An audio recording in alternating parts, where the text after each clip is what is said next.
Dalam video ini terdapat kata-kata yang berunsur dan atau berkaitan dengan sara, alias suku, agama, dan ras.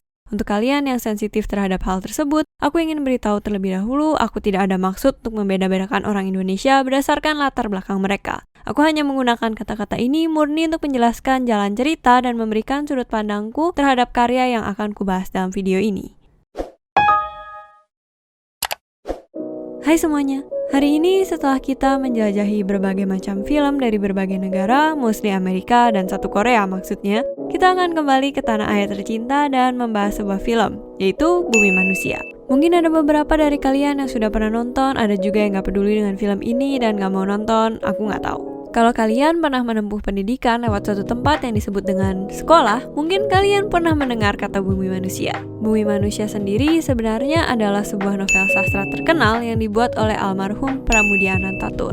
Mungkin beberapa dari kalian ada yang punya pengalaman dipaksa baca Bumi Manusia. Aku pribadi sih bukan orang yang suka dan bisa baca novel, karena ya aku terbiasa dengan visual dan nonton film. Dan novel Bumi Manusia sendiri bukan novel sastra pertama dan bukan novel sastra satu-satunya yang pernah diangkat ke layar lebar. Kalian mungkin pernah dengar film seperti Tenggelamnya Kapal Van der Wijk, lalu Sang Penari, Di Bawah Lindungan Ka'bah, Hujan Bulan Juni, dan sebagainya. Aku pernah nonton beberapa. Untuk Bumi Manusia sendiri, kenapa aku akhirnya nonton film ini? Ya, jujur aja karena pas film ini dirilis, aku pernah lihat trailernya dan trailernya menarik banget, jadi aku pengen nonton.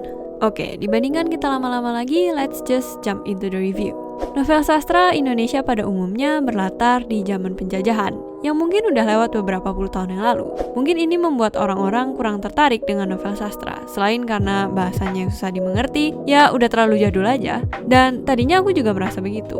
Aku cuman pengen nonton film ini, Bumi Manusia, mainly karena trailernya mengandung drama, dan jujur aja, aku suka drama. Tapi pas aku nonton, ternyata temanya nggak disangka itu sangat relevan dengan kondisi Indonesia di zaman sekarang. Dan topik yang diangkat menjadi tema tersebut adalah rasisme. Kalian yang sudah pernah nonton filmnya atau mungkin pernah baca novelnya Bumi Manusia, mungkin kalian tahu kalau hubungan dua main karakter kita, si Mingke yang merupakan seorang pribumi atau dikenal juga dengan orang Indonesia asli, dengan Annelies yang merupakan seorang berdarah campuran, itu dipandang rendah oleh masyarakat sekitar. Mainly karena Annelies sebagai seorang yang berdarah campuran Indonesia dengan Belanda, secara kasta dia memiliki kedudukan yang lebih tinggi daripada Mingke, karena kan ya dia ada darah Belandanya gitu ya. Dan Mingke sendiri dianggap keluarganya kalau dia tuh sudah menjauhi nilai-nilai tradisional Jawa. Bahkan diminta keluarganya untuk menjauhi keluarga Melema alias keluarganya Annelies. Mainly karena mamanya Annelies atau ibunya Annelies itu namanya Nyai Antosoro adalah istri tidak sah dari seorang Belanda.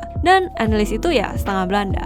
Dan tidak sampai di situ. Sebenarnya kedudukan Mingke dan Annelies secara hukum itu dianggap berbeda. Bahkan pernikahan antara Mingke dan Annelies yang walaupun secara hukum dianggap sah oleh hukum pribumi atau secara agama pada masa itu tidak dianggap sah dalam hukum Belanda. Buktinya setelah Tuan Melema atau ayah dari Annelies meninggal, Mingke dianggap dia tidak memiliki hak atas Annelies sebagai istrinya dan Annelies pun dipaksa untuk dibawa ke Belanda. Zaman sekarang mungkin tidak se-ekstrem itu ya, karena ya di Indonesia sendiri semua warganya itu diakui memiliki kedudukan yang sama di mata hukum. Tapi bagaimana dengan kondisi sosial di masyarakat Indonesia? Menurutku personally, dan tolong jangan anggap ini sebagai sesuatu yang sangat serius, masih ada pengotak-ngotakan masyarakat Indonesia berdasarkan suku, ras, dan agama. Dan bahkan pandangan stereotipikal terhadap ras tersebut tuh masih tersisa gitu.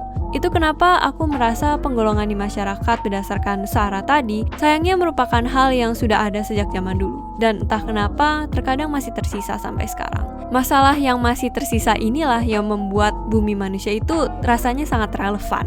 Walaupun latar ceritanya sendiri itu sebenarnya sudah terjadi ratusan tahun yang lalu.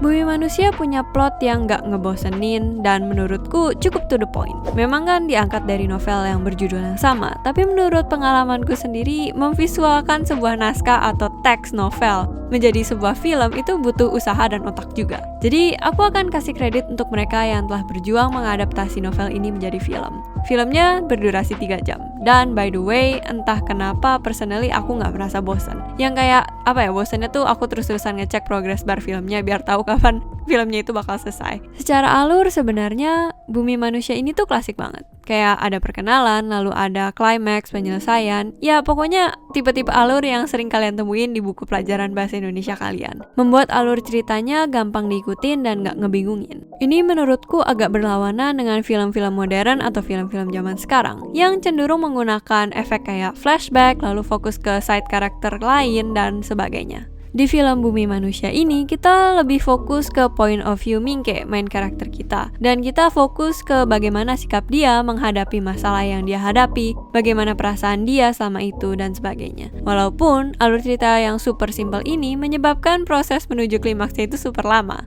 Dan jadinya filmnya itu jadi durasinya 3 jam. Setelah dilihat-lihat, ternyata memang sutradara dari Bumi Manusia sendiri itu pengen kayak filmnya tuh autentik atau alias mirip dengan novelnya. Cuman ya menurutku sih, cara penyampaian dicerita di novel dan film itu kan beda. Jadi kayak kurang tepat sih kalau misalkan film dan novel itu memang harus kayak hasil fotokopian atau alias sama rata. Tapi ya, aku menghormati keputusan para pembuat film yang mungkin pengen menghormati hasil karya Pramudia Anantatur dan mengikuti alur cerita dalam novel. Yang menurutku sih filmnya masih oke-oke aja.